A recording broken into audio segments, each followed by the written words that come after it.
Talking about the defense, as you look at it for the whole season, I mean, the numbers aren't overly good in terms of where you rank nationally, et cetera.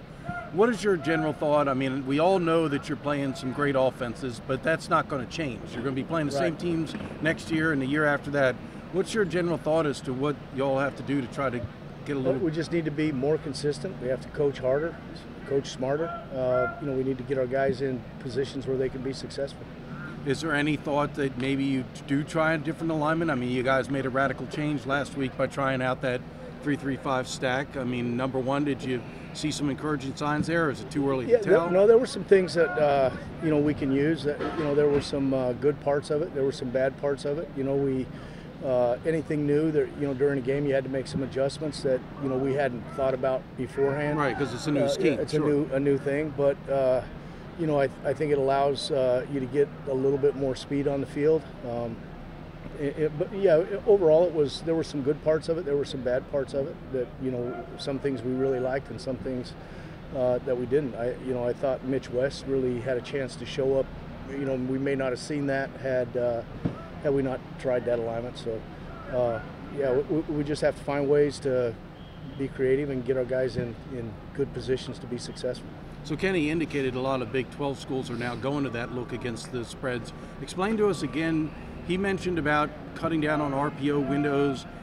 Can you explain in more layman's terms why 5 D-backs, a 3-3 stack on the first and second levels, why that helps with the RPO? Well, it's just where you're placing the people, the routes that they like to run. There are people sitting where they would like to run their routes. I see. Now, you hope Central Florida was very patient, so they took what was there, which was the run. And we knew that's what they would do, but you hope that some of those guys want more passing yards and they won't be as patient as they were. But they try to force it a little bit. They tried. They were very patient. So you need to be able to stop the run out of those alignments too, and some of that was adjustment things we had to make during the game that we weren't ready for. We didn't have the players ready for. Right. Obviously, I mean. It's the big dilemma. You drop a bunch and they can, like McKenzie scrambles because you're not rushing a lot of guys. But if you rush more, then it hurts. So, I mean, I guess there's some balance, but I don't know because in the end, I don't know that you've gotten a lot of pressure on the quarterback with anything this year, have you? I don't know what the sack numbers are. No, our sack total is not very good. What about QB hurries? Similar? I don't even know how they grade those, to be honest with you. All right. But not very. We don't have a million of those. We've blitzed probably a little less this year than we did last year. And that's kind of where the offenses of today get you. They got rid of it too quick. They got really good linemen. They get rid of it very, very quickly. They got great speed at all the receivers. The tight ends even nowadays can run. So you have to be careful of getting mismatches. It just becomes an athlete-on-athlete game and a space game. So you roll the dice to bring them, and hopefully you can disrupt the quarterback's timing or make him think more about the rush and throw a bad ball. It's hard to get to quarterbacks nowadays that they throw it so quick. You just sort of have to pick your poison and pick your time in the game where you think you're going to drop them and when you're going to try to bring them.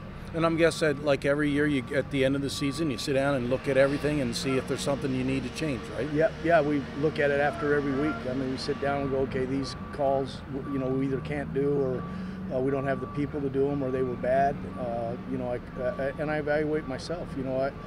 I made some calls that were, not good for that situation, or I put somebody in a situation where there was a mismatch, So you have to be aware of all that, and we really look at all of that stuff every week, but we'll do the big sit down at the end of the season and go, okay, what are we built for? What can we really do? What's best? But it's sort of an everyday continuum. I mean, you never stop looking at that. Well, I'm kind of doing a story for Senior Day about the 3 local guys from Anne Arundel, but I'm going to talk to all your parents about what it's been like to follow you for 4 years. They go all over the place. I mean, can you just talk about the support that you've gotten from your parents in particular? I mean, I see them in every airport around when I'm traveling. Yeah, my parents, ever since I started playing, they haven't missed a game. No matter where. No matter where. San Diego, San Diego, Colorado Springs, Hawaii. And it's just been awesome to be able to have them there. They try to get there the night before so they can see me in the hotel. and then they try to get to every before the game when we get off the bus, they try to get there and just so I can hug them and for them to say good luck. I mean, it's been awesome to be able to see them every weekend, and obviously for home games, they're always there. We always have a bunch of family members there, so it's really nice to have that support. I know it's somewhat tough for them because they have the roller coaster. I mean, you're in the program, and being a football player, you understand a lot of stuff that goes on that maybe they don't, and they just read stuff in the paper or they see why isn't Zach playing? Can you talk about that? It's got to be hard for them, and you can't, explain everything to them. Yeah, I mean, obviously, that's tough, but I try to keep them in the loop as much as I can. They have parental instincts, I guess you could say. Right, they're protective of their Zach. Right, exactly, and I try to either calm them down or just tell them everything's going to work out. We're just trying to do what's best for the team, whatever it may be. And I think they understand that. They understand that coaches, they've been doing this for a long time, so they know what they're doing. So, yeah. Well, what's it like to be a local guy going to the Naval Academy? I mean, is there some advantages of the fact? I mean, you got guys here from California and far-flung areas, and they don't get home. You, if you want, can go home each weekend, and I'm guessing you bring some guys with you to give them some home cooking or whatever. Yeah, I mean, I would say has every bit of advantage. Just to be able to go home, like you said, to go home, sleep in my own bed, have a home-cooked meal, do laundry like in my own house.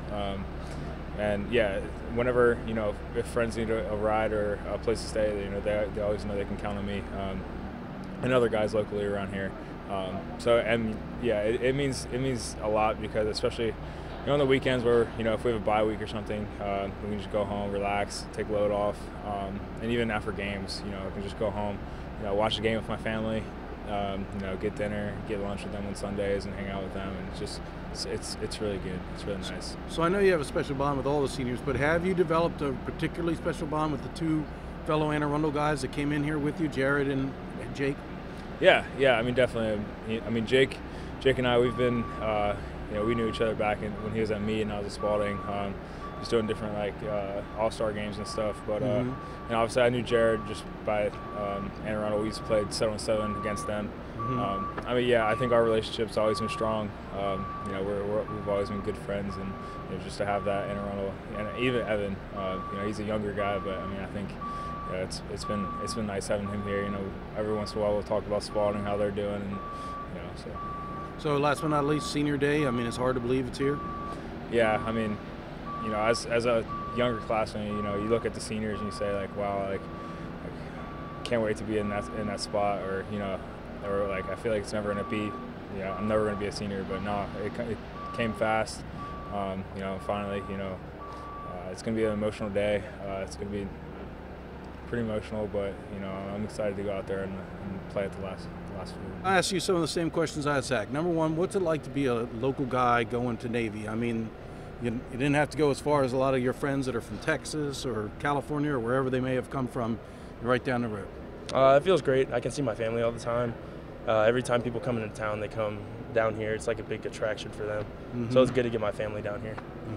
So and then I know you go home a lot and get some home cooking with your mom, and you probably bring some of your O-line friends with you, don't you? Oh, definitely. I definitely bring guys back to get some food. What's the most guys you ever brought back home to have your mom have to cook for? I'd say probably 5. Okay. Are they usually linemen? Oh, yeah, they're always linemen. Right. I don't really bring anybody else back. So I'll have to find out. That's a lot of food. Yeah, that's a lot. You can ask them. It's a lot. They don't mind, though. They like it. What, when you came here, I mean, being from Meade, did you think about wanting to go away from home, or did you think that maybe coming local would be a good situation? The thought crossed my mind at the very beginning when I first actually thought about college and everything like that. To go away, to get away, and it'd be great to live in a dorm, go to a real college, but at the same time, I wanted to serve. So when this opportunity came up, I'm not going to pass on it. Right.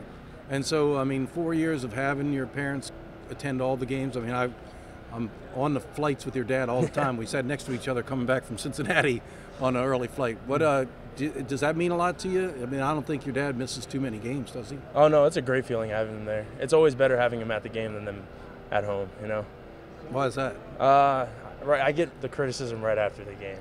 Other than having to wait to get back and maybe give him a call afterwards. Right, well, I get it right there. He's had time to warm up, right? Yeah. He's been watching the whole game. He's ready to know. He knows what he's going to say. He gets a better look at everything. Right. What and Jarid and Zach, I mean, the other local guys that came in here with you gotten to be pretty good friends with them? Oh, yeah, definitely. Definitely. Going through naps with them, coming here, I mean, it's been great. Mm-hmm.